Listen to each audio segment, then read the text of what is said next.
قل هو الله احد اللہ الصمد لم یلد ولم یولد ولم یکن له کفوا احد۔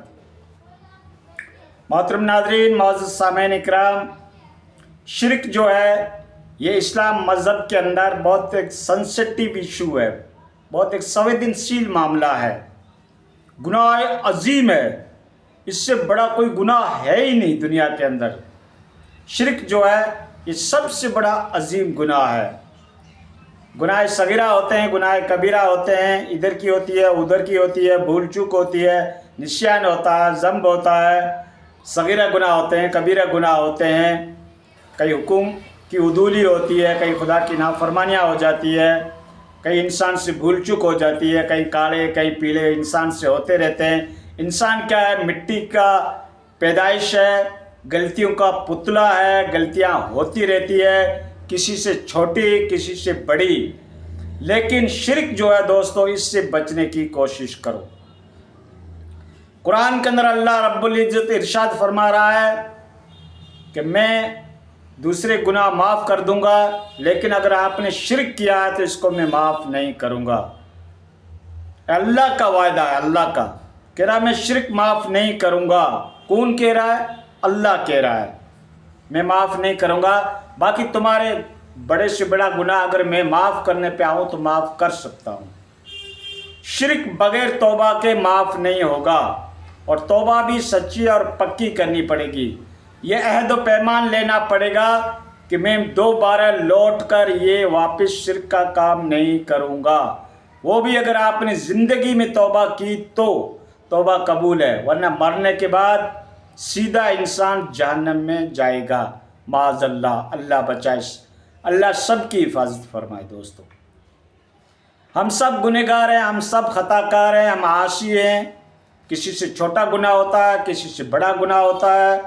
انسان جس کو کہا جاتا ہے، بشر جس کو کہا جاتا ہے، وہ غلطی کا گھر ہے۔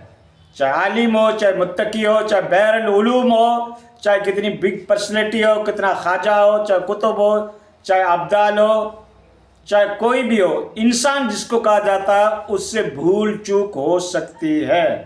کسی سے بڑی گناہ ہوتا ہے، کسی سے چھوٹا گناہ ہوتا ہے، لیکن گناہ تو ہوتا ہے۔ لیکن دوستو، شرک سے بچنے کی کوشش کرو۔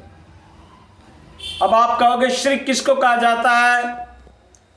ایک ہوتا ہے شرک فی الذات، اللہ کی ذات کے ساتھ کسی کو شریک ٹھہرانا۔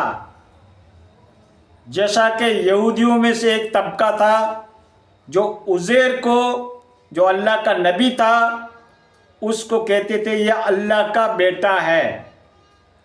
اور عیسائی جس کو کہا جاتا ہے طبقہ عیسائیوں کا، وہ معاذ اللہ حضرت عیسیٰ علیہ السلام کے بارے میں کلیم کرتے ہیں، دعویٰ کرتے ہیں کہ یہ اللہ کے بیٹے ہیں۔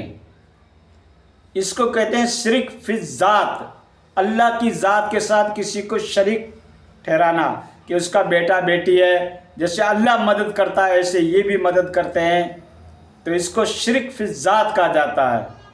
اور شرک فی الصفات، جیسے اللہ کسی کو مارتا ہے، زندہ کرتا ہے، اللہ روزی دیتا ہے، اللہ تقدیر لکھتا ہے، اللہ کی ہم بندگی کرتے ہیں، تو خدا کی جو صفات ہے اس کے ساتھ کسی نیکسٹ باڈی کو انوالو کرنا، دوسرے آدمی کو شامل کرنا، کسی بزرگ کو شامل کرنا، کسی ولی کو شامل کرنا، کسی کتب و ابدال کو شامل کرنا، کسی نیک شخص کو شامل کرنا، کہ اللہ جیسے مدد کرتا ہے ایسا ہماری یہ بھی مدد کرے گا۔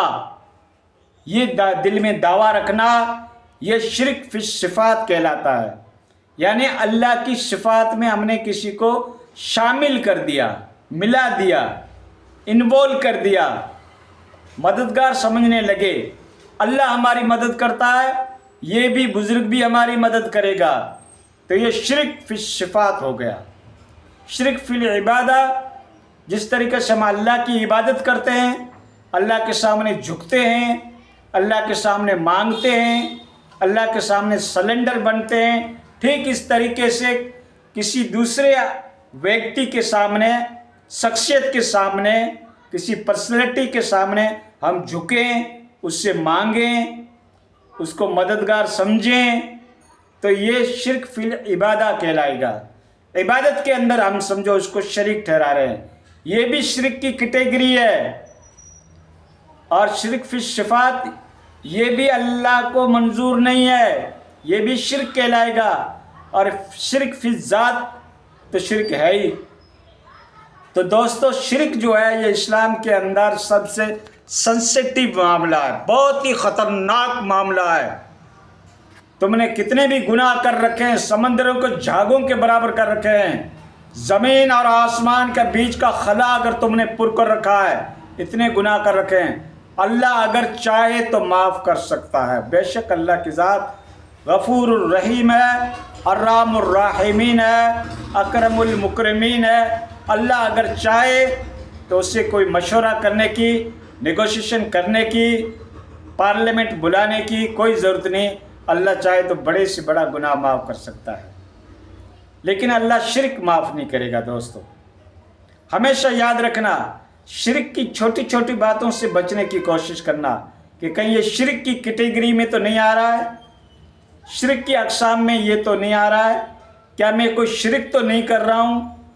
چھوٹی چھوٹی باتوں سے بچنے کی کوشش کرنی اور یہ یقین رکھنے کا کہ کرنے اور دھرنے والی ذات صرف اللہ رب العزت کی ہے.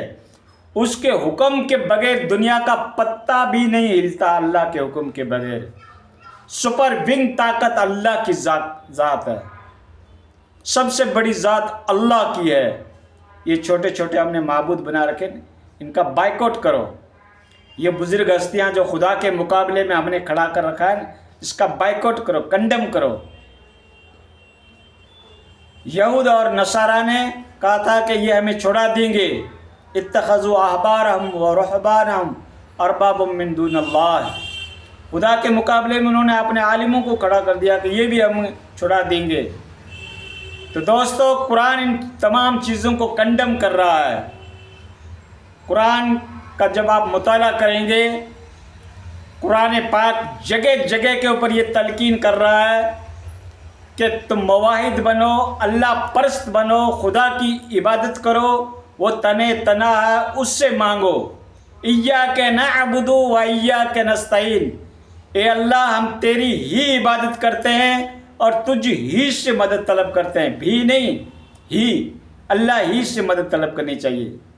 دعا کس سے کرنی چاہیے؟ اللہ سے کرنی چاہیے. ہاں کسی زندہ شخص کے بارے میں آپ بھی ان کو فرمائش کر سکتے ہو کہ آپ اللہ سے ہمارے حق میں دعا کریں، یہ آپ کہہ سکتے ہو، لیکن ڈائریکٹلی آپ اس سے نہیں مانگ سکتے. یاد رکھنا، میری بات کو یاد رکھنا. شرک میں مبتلا ہو گئے، کوئی چھڑانے نہیں آئے گا روز محشر، جہاں گداز بود ہر انسان اپنے پسینے میں ڈوبا ہوا ہوگا. دودھ پلانے والی اپنے بچوں کو بھول جائے گی، دوست کا نہیں ہوگا، وہاں نہ رشوت نہ کرپشن نہ کچھ نہیں چلے گا. ڈرو اللہ سے، جن کی پکڑ بہت سخت ہے. اور پکے مواحد بن جاؤ، مواحد توحید پرست بن جاؤ. چھوٹی چھوٹی باتوں سے بچنے کی کوشش کرو. جو تم نے باباگری کا امپیریلزم کھڑا کر رکھا ہے اور ان کے آگے ہاتھ جوڑتے رہتے ہو، خدا کے مقابلے میں ان کے سامنے جھکتے رہتے ہو، مانگتے رہتے ہو، ان سے اللہ را آج کے بعد بچنے کی کوشش کر رہا ہو.